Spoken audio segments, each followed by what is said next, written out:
বারবার বিতর্কিত মন্তব্য করে শিরোনামে থেকেছেন তিনি। পদের লোভ নেই এবং যতদিন রাজনৈতিক মঞ্চে থাকবেন সাদাকে সাদা আর কালোকে কালো বলবেন, ভয় পান না এবং রাজনীতিতে ছ্যাবলামিও পছন্দ করেন না। স্বমহিমায় রাজনীতি করেছেন, তবে এখন তিনি ব্যাকফুটে থেকেও আবারও গর্জন শুরু করলেন। দলও আছে তার পাশে, বলছি দিলীপ ঘোষের কথা। বিক্ষোভরত তৃণমূলের মহিলা কর্মীদের বাপান্ত করে আবারও বিতর্কে দিলীপ ঘোষ, তবে নিজের মন্তব্যের জন্য ক্ষমা প্রার্থী নন তিনি। বিজেপির প্রাক্তন রাজ্য সভাপতি তথা মেদিনীপুরের প্রাক্তন সাংসদ জানিয়ে দিলেন তিনি যে মেজাজে রয়েছেন সেই মেজাজেই থাকবেন। এবার হুঁশিয়ারি দিয়ে বলেন, বাড়িতে ঢুকে মারবো, না হলে বাড়ি থেকে টেনে নিয়ে চৌরাস্তায় মারবো। তার এহেন মন্তব্যে দল কি কোনো শাস্তিমূলক পদক্ষেপ করেছে? বিজেপি নেতার জবাব, দিলীপ ঘোষের কোন রকম রাজনৈতিক দল লাগে না। গত শুক্রবার খড়গপুর পুরসভার 6 নম্বর ওয়ার্ডে একটি রাস্তা উদ্বোধন করতে গিয়েছিলেন দিলীপ ঘোষ। তাকে ঘিরে বিক্ষোভ দেখান স্থানীয়রা, মূলত মহিলারাই বিক্ষোভের সামনে ছিলেন। তারা প্রশ্ন তোলেন, প্রাক্তন সাংসদ কেন রাস্তার উদ্বোধন থাকাকালীন তাকে এলাকায় দেখা যেত না বলে অভিযোগ করেন অনেকে। আর তারপরে এক মহিলা প্রশ্ন করলে তখনই দিলীপ ঘোষ বলেন যে কারোর বাপের রাস্তা নয় এবং গলা টিপে দেব বলেও মন্তব্য করেন। কি বলেছিলেন ঠিক দিলীপ ঘোষ, শুনুন।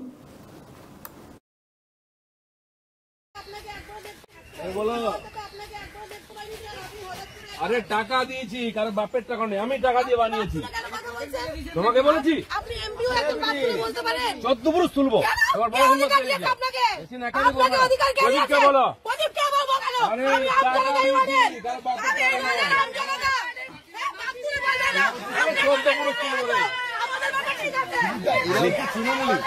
সব তৃণমূল সব জায়গায়। হ্যাঁ, তোর বাপকে বলবে টাকা দিচ্ছে, ভিখারি পার্টি নয়, টাকা দিচ্ছি।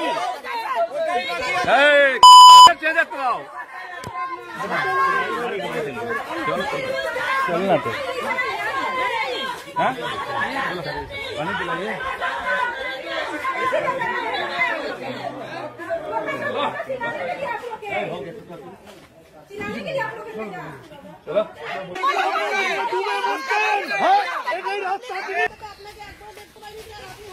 আরে টাকা দিয়েছি, কারণ বাপের টাকা নেই, আমি টাকা দিয়ে বানিয়েছি।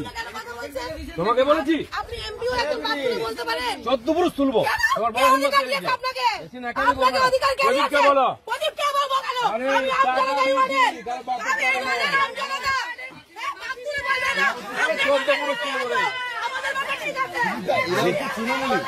সব তৃণমূল সব জায়গায়। হ্যাঁ,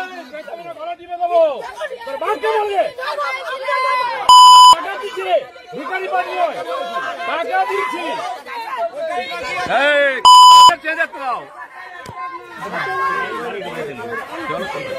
চল না তো, হ্যাঁ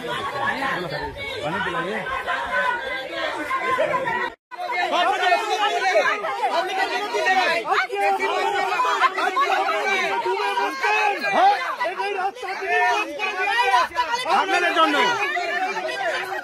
দিলীপ ঘোষ দিয়েছে এই রাস্তায়। আপনারা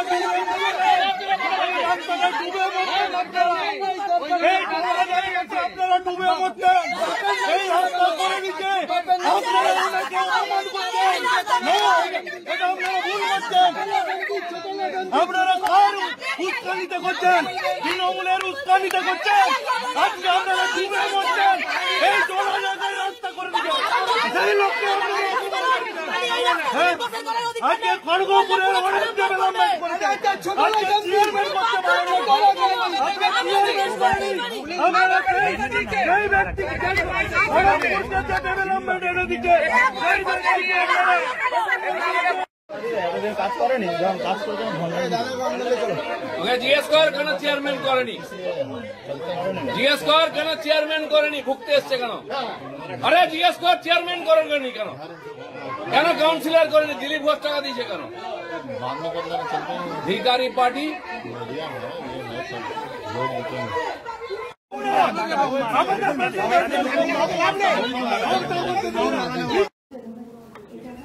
শোনাছিলাম দিলীপ ঘোষের সেই মন্তব্য, যে মন্তব্য এখন রাজনীতিতে বিতর্কের সৃষ্টি করেছে। যদিও নিজের মন্তব্যের জন্য কোনো রকম ভাবে ক্ষমা প্রার্থী নন দিলীপ ঘোষ, বিজেপির প্রাক্তন রাজ্য সভাপতি তথা মেদিনীপুরের প্রাক্তন সাংসদ একদম পরিষ্কারভাবে জানিয়ে দিলেন তিনি যে মেজাজে রয়েছেন সেই মেজাজেই থাকবেন। এবং এবার হুঁশিয়ারি দিয়ে তিনি আরো বলেন, বাড়িতে ঢুকে মারবো, না হলে বাড়ি থেকে টেনে এনে চৌরাস্তায় মারবো। কি বলছেন দিলীপ ঘোষ, আবারও শুনুন। মেজাজ হারাইনি, মেজাজ ঠিক রেখেই বলেছি, যা বলেছি ঠিক বলেছি। আমি খড়গপুরে দাঁড়িয়ে বলে দিচ্ছি, এই ধরনের বেয়াদবি করতে আসে কেউ যে পার্টির, তাকে বাড়ি থেকে টেনে নিয়ে রাস্তায় পিটবো, সে যত বড় নেতা। দিলীপ ঘোষ কারো বাপের খায় না, কারো জমিদারিতে পা দেয় না। সেখানে যদি রাজনীতি করতে হয় ভদ্রভাবে করো, আর নাহলে ছ্যাবলামি করলে আমরাও জানি কাকে কিভাবে সিধা করতে হয়। খড়গপুরটা কারো বাপের জমিদারি নয়। দিলীপ ঘোষ পাড়ায় পাড়ায় ঘরে প্রত্যেক লোকের সুবিধা জানে। যে লোকটা চেয়ারম্যান থাকতে কিছু করেনি, এত বছরের কাউন্সিলর কিছু করেনি, এমএলএ থাকতে কিছু করেনি, সে বলছে আমি রাস্তা বানিয়েছি। আর বোর্ডে লেখা আছে অনারেবল এমপি দিলীপ ঘোষ। মানুষ কি ঘাসে মুখ দিয়ে চলে নাকি? বেহায়ার মতো মিছিল করছে ওখানে গিয়ে। আরে দম থাকলে ড্রেনটা করে দেখা, দিলীপ ঘোষ রাস্তা করে দিয়েছে। বলছি দাদা, এই মেজাজে কি দিলীপ ঘোষকে দেখা যাবে এখন? দিলীপ ঘোষের মেজাজ এরমই থাকবে, কোনো বাপের কারো বাপের খায় না, পড়ে না।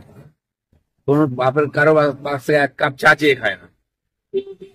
না নেবো না, দেবো না, কিন্তু কাউকে ছাড়বো না। পার্টির পক্ষ থেকে কোনো ব্যবস্থা নেওয়া হবে কালকের ঘটনা নিয়ে? কার বিরুদ্ধে?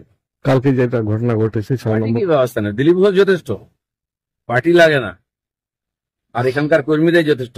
আর যদি টিএমসি মনে করে রাজনীতি খড়গপুরে শুরু করবে, কাল থেকে শুরু করছি, বাড়ি থেকে ঢুকে মারবো না, বাড়ি থেকে ট্রেনে চৌরাস্তায় মারবো। আর এটা কালকে হেডলাইন করো। আর যে বেটা বলছে কুকথা, তাকে আমি শিখিয়ে দেবো কুকথা কোনটা, সুকথা কোনটা। বেশি ভদ্রলোকে দেখাতে জান না, জানো রাজনীতি করছি শত্রুদের বিরুদ্ধে। যারা লেজ গুটিয়ে বাড়িতে বসে থাকে বোর আঁচলের তলায়, তারা আমাকে সার্টিফিকেট দিচ্ছে।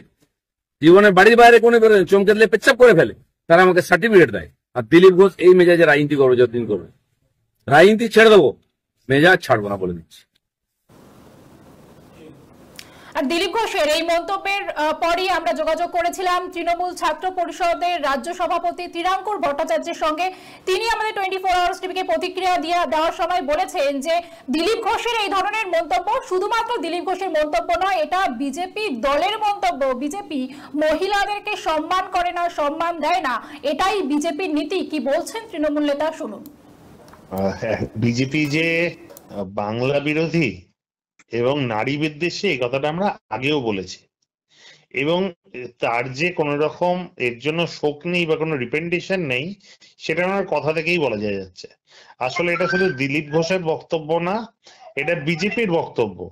এবং এটা সেই বিজেপি, যে বিজেপি এর আগে এটা, এবং এটা সেই দিলীপ ঘোষ, যে দিলীপ ঘোষ এর আগে দুর্গা ঠাকুরকে অপমান করেছেন, বাংলার নারীদের অপমান করেছেন, বাংলার কৃষ্টি সংস্কৃত ঐতিহ্যকে অপমান করেছেন।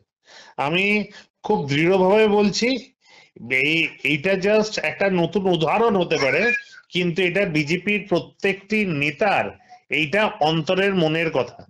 তাই বাংলার মানুষ এদেরকে 2019-এর পরবর্তী পর্যায়ে শুধু সাফ করতে এসছে। সে 2021-এর ইলেকশন বলুন বা 2024-এর লোকসভা নির্বাচন বলুন, আমি নিশ্চিত বাংলার মানুষ 2026-এ এনাদেরকে আর বিরোধী শক্তির আসনটাও দেবেন না। যোগাযোগ করেছিলাম সিপিএম নেতা সায়ন ব্যানার্জির সঙ্গে, তিনি আমাদেরকে বিষয়টি কি প্রতিক্রিয়া দিয়েছেন শোনাবো আপনাদের। দেখুন, দুটো কথা। এক হচ্ছে যে রাজনীতিতে তো এসব এলিমেন্ট আগে ছিল, রাজনীতিতে এসব এলিমেন্টের জন্ম হয়েছে।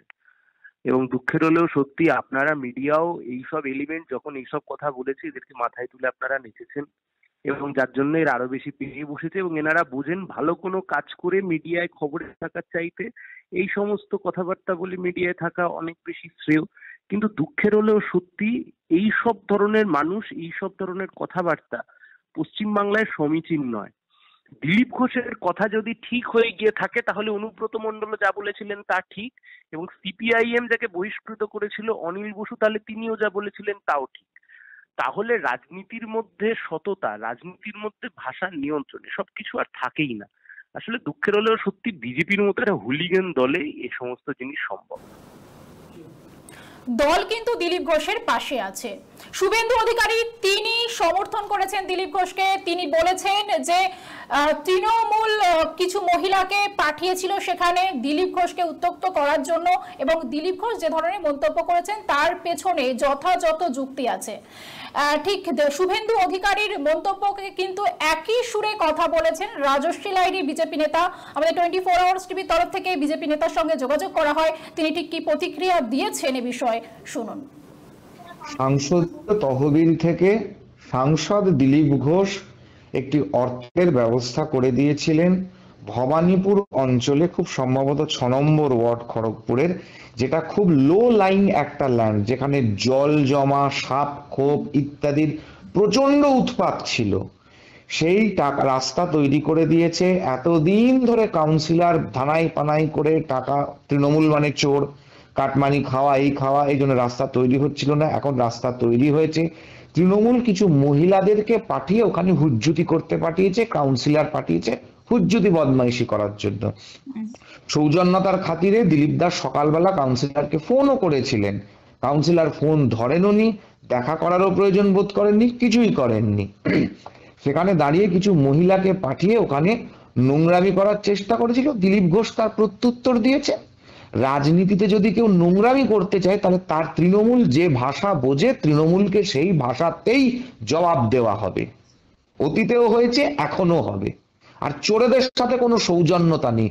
যে দলটা র্যাঙ্ক অ্যান্ড ফাইল শেষ থেকে শুরু, আগা থেকে গোড়া, মাথা থেকে পা সবাই চুরি এবং দুর্নীতিতে লিপ্ত আছে, সবার ঘর থেকে কারুর না কারুর কোনো না কোনো ভাবে ঠিকাদারির চুরি, ময়লা ফেলার চুরি, সূচ থেকে সোনা কিছু বাদ যাচ্ছে না, যারা গরিব মানুষের পায়খানা পর্যন্ত চুরি করে নিচ্ছে, তাদের সাথে কোনো সৌজন্যতা পশ্চিমবঙ্গের মানুষ আমাদেরকে করানোর জন্য বিধানসভায় 40% ভোট দিয়ে আমাদেরকে পাঠাননি।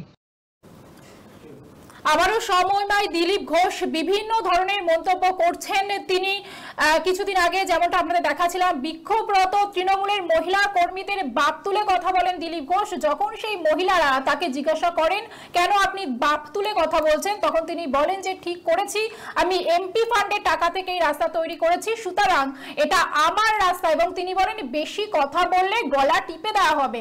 এবং এই মন্তব্যের জেরে কিন্তু রাজ্য রাজনীতি বিতর্কের সৃষ্টি হচ্ছে, বিরোধীরা আক্রমণ করছেন, কিন্তু দিলীপ ঘোষ তিনি কিন্তু নিজের অবস্থানেই অনড়। তিনি বলছেন যতদিন রাজনীতিতে থাকবো এই ধরনের মন্তব্য করব, সাদাকে সাদা কালোকে কালো বলবো, আমার কোনো রাজনৈতিক পার্টিরও দরকার নেই। এই খবরের দিকে আমাদের অবশ্যই নজর থাকবে। ততক্ষণ দেখতে থাকুন 24 আওয়ার্স টিভি, সবার পাশে সব সময়।